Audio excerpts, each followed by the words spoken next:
Hello friends, welcome back to my channel. Sorry for the late post.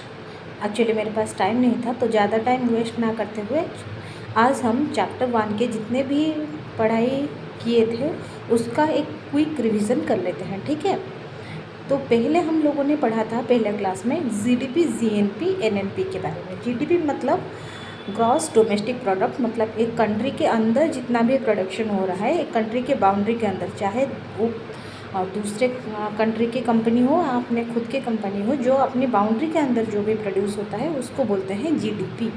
और GNP मतलब हमारा national product. अगर हमारे देश का कोई एनआरआई बाहर जाकर बिजनेस कर रहा है या फिर हमारा कोई कंपनी बाहर जाकर प्रोडक्शन कर रहा है तो वो भी हमारे नेशनल इनकम में इंक्लूड होगा। लेकिन अगर कोई दूसरा कंपनी हमारे कंट्री के अंदर काम कर रहा है तो वो जीएनपी में इंक्लूड नहीं होगा। जो हमारा है, हमारा कंट्री का है, वो ही जीएनपी में इंक्लूड होगा।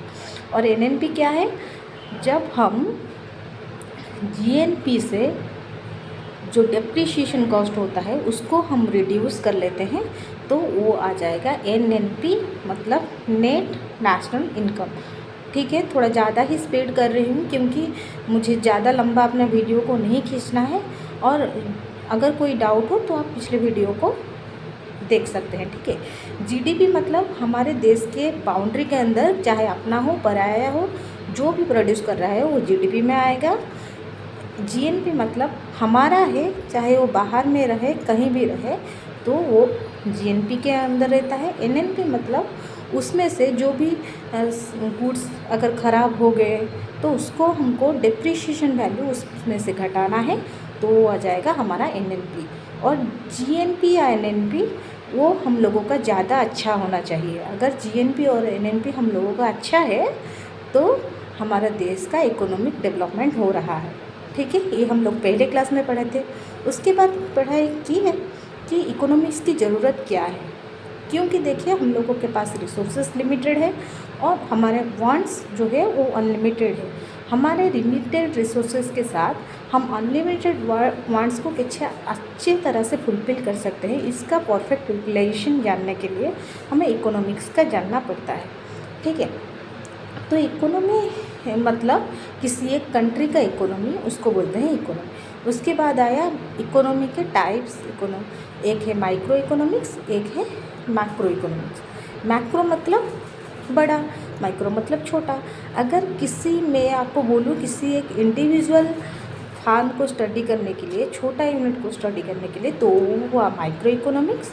अगर मैं बोलूँ कि पूरा कंट्री की इकोनॉमी को स्टडी करना है तो हो गया मैक्रो इकोनॉमिक्स। ठीक है, माइक्रो मतलब छोटा, मैक्रो मतलब बड़ा। समझ में आ गया? जो स्मिथ जो है वो है माइक्रो इकोनॉमिक्स के, जो केनीज है वो है मैक्रो इकोनॉमिक्स के। समझ में आ गया? उसके बाद हम लोग पढ़ते हैं हमारे इकोनॉमी के टाइप्स। जो हमारे इकोनॉमी के टाइप्स है, पहला रहा कैपिटलिस्ट इकोनॉमी, दूसरा रहा सोशलिस्ट इकोनॉमी, तीसरा रहा मिक्स्ड इकोनॉमी। कैपिटलिस्ट इकोनॉमी मतलब यहाँ पर हम लोग पैसा या फिर डिमांड सप्लाई के ऊपर ज़्यादा डिपेंडेंट है। यहाँ पर प्राइवेट सेक्टर का रोल ज़्यादा है और गवर्नमेंट का इंटरवेंशन बहुत कम होता है। इसीलिए उसमें इनविजिबल हैंड का कॉन्सेप्ट आता है। इनविजिबल हैंड मतलब supply creates its own demand. अगर हमारे यहाँ पर ज़्यादा डिमांड होगा तो ज़्यादा हम लोग प्रोड्यूस करेंगे। Consumer is the king. जितना कंज्यूमर का रिक्वायरमेंट है, जैसा रिक्वायरमेंट है हम लोग ऐसे ही प्रोड्यूस करेंगे और गवर्नमेंट का इंटरवेंशन बहुत ही कम रहता है। ठीक है, यहाँ पर कंज्यूमर के प्रेफरेंस को ज़्यादा इम्पोर्टेंस दिया जाता है और प्रॉफिट अर्निंग मेन मोटिव रहता है। और ये कहाँ कहाँ होता है? यूएस, कनाडा, यहाँ सब क्या होता है? कैपिटलिस्ट इकोनॉमी होता है। उसके बाद आया सोशलिस्ट इकोनॉमी। सोशलिस्ट इकोनॉमी में ज़्यादातर प्राइवेट सेक्टर का रोल नहीं होता, ज़्यादातर रोल होता है गवर्नमेंट सेक्टर का, और गवर्नमेंट का पास ज़्यादा कंट्रोल रहता है। प्राइवेट सेक्टर बहुत ही कम या नेग्लिजिबल होता है। यहाँ पर कंज्यूमर का वैल्यू जो है वो बहुत कम होता है। देखिए वहाँ पर कुछ फिक्स्ड, कंज्यूमर के पास इतना चॉइसेस नहीं होता। जितना भी फिक्स्ड चीज़ जो मिलता है उसी में से कंज्यूमर को सेटिस्फाई होना पड़ता है। ठीक है, ये रहा सोशलिस्ट मॉडल। और ये कहाँ पर है? रसिया और चाइना में है सोशलिस्ट मॉडल। और हमारा जो इंडिया है, ये पहले हमारा इंडिया का जो इंक्लिनेशन था वो यूएसएसआर के प्रति ज़्यादा था, तो हम लोग पहले सोशलिस्ट इकोनॉमी फॉलो कर रहे थे। लेकिन जब 1991 में गल्फ वॉर स्टार्ट हुआ तो इंडिया को फाइनेंशियल क्राइसिस फेस करना पड़ा। जब इंडिया फाइनेंशियल क्राइसिस फेस करा तो वो जब जो थे PIV नरसिम्हा राव और मनमोहन सिंह जो थे वो गए IMF के पास, बोले कि हमें इस क्राइसिस से बाहर निकालिए। तो IMF ने हमारे पास कुछ कंडीशन रखा जिसके तहत हमारे यहाँ LPG का मॉडल आया। LPG मतलब ग्लोबलाइजेशन, लिबरलाइजेशन, प्राइवेटाइजेशन। ग्लोबलाइजेशन मतलब हमारे जो इंपोर्ट एक्सपोर्ट है उसमें जितना भी हम लोग तारीफ लगाते हैं उसको हमने कम कर दिया, ठीक है। तो ओपन इकोनॉमी कर लिया हम लोगों ने अपना, जो चाहे बाहर के कंट्रीज़ वो हमारे यहाँ आकर बिज़नेस कर सकते हैं, हम भी वहाँ जाकर बिज़नेस कर सकते हैं, उसको बोला ग्लोबलाइजेशन। प्राइवेटाइजेशन मतलब हमारे जो लॉस मेकिंग ऑर्गेनाइजेशन थे उनको हम लोगों ने प्राइवेट सेक्टर को सेल कर दिया। लिबरलाइजेशन मतलब अगर कोई कंपनी हमारे यहाँ खोलना चाहता है कोई ब्रांच, तो हम उनके पेपर वर्क या अदर कुछ क्राइटेरियाज उसको हम लोग कम कर दिए ताकि ज़्यादा से ज़्यादा प्राइवेट सेक्टर जो है वो हमारे यहाँ इंटरेस्ट लेकर अपना कंपनी खोल सके, ताकि हमारा इकोनॉमी का डेवलपमेंट हो, ठीक है। ये रहा LPG मॉडल, ये 1991 में इंट्रोड्यूस हुआ। तब हमारे कंट्री कहाँ चलेगी? मिक्स्ड इकोनॉमी में चलेगी। तो मिक्स्ड इकोनॉमी में गवर्नमेंट सेक्टर भी है, प्राइवेट सेक्टर भी है, और इसका एग्जाम्पल है इंडिया। समझ में आ गया? और उसके बाद आया ओपन इकोनॉमी, क्लोज्ड इकोनॉमी।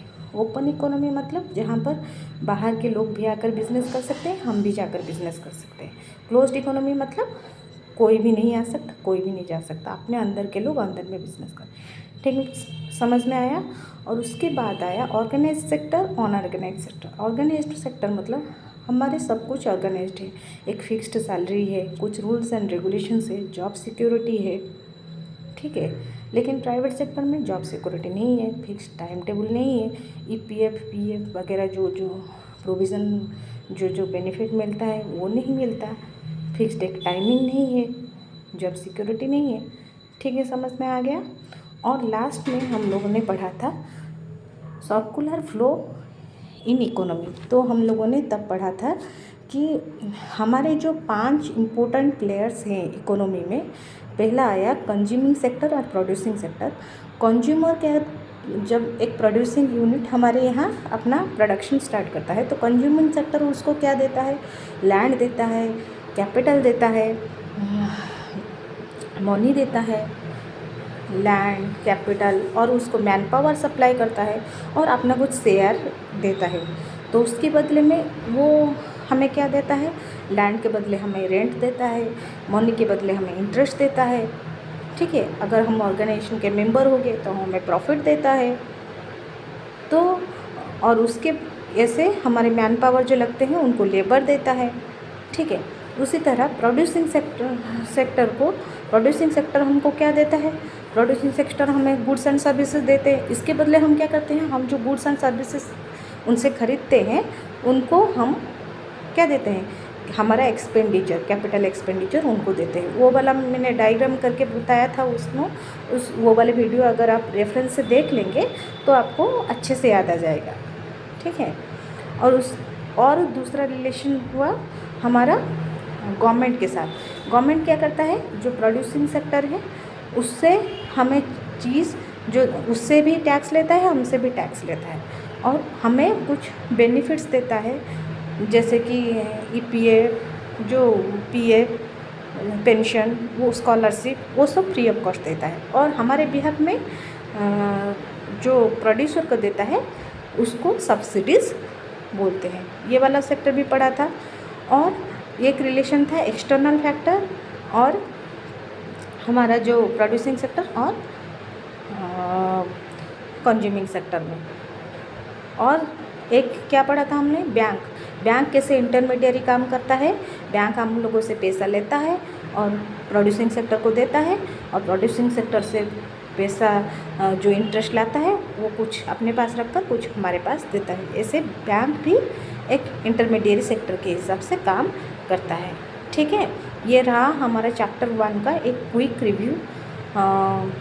मैं थोड़ा जल्दी करा ली क्योंकि वीडियो ज़्यादा लंबा होगा तो देखने के लिए भी इंटरेस्ट नहीं होगा। अगर कोई भी पार्ट आप लोगों को समझ में नहीं आ रहा है या तो आप कमेंट कर लीजिए, मैं फिर से उसको समझाऊंगी, या फिर प्रीवियस वीडियो भी दे सकते हैं। ठीक है, थैंक यू।